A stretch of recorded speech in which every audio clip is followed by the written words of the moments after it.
Alright, we are finally done with the From a Certain Point of View trilogy.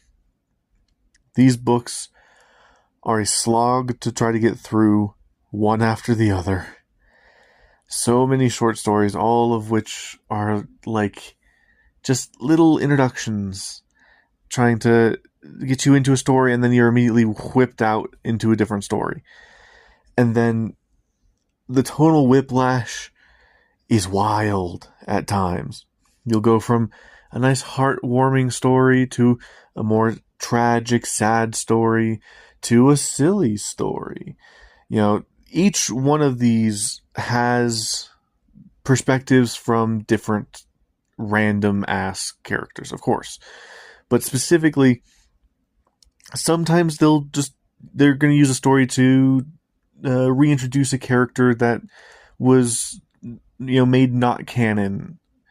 Like in the very first book, what's his name? John Jackson Miller, I believe, is the one that does it.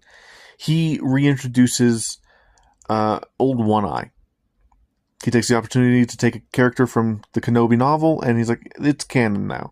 And even hints at certain elements from that. Or they'll decide to bring in an obscure character and make them canon, like, what's her name? The bartender from the holiday special, played by B. Arthur. She's now canon. Cool. Or they'll just be like, okay, this character you see in the background, let's give him an in-depth backstory. Or they'll be like, now we're going to follow a mouse droid.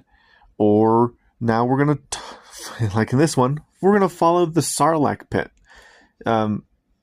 Because, yes, that's what we need. The Sarlacc pit. I get that it's kind of like comic relief-ish stuff, or just like more lighthearted stuff in between some of the more sad or dire stories or the more serious stuff. And that's fair. That's fine. But boy, is it exhausting to try to read. Anywho, we are officially done with this. I do not recommend that you try to read all three in one go. If I were to retry this at some point, it would probably be something that I read throughout a challenge instead of just like all at once. It'll be something that I read in the background.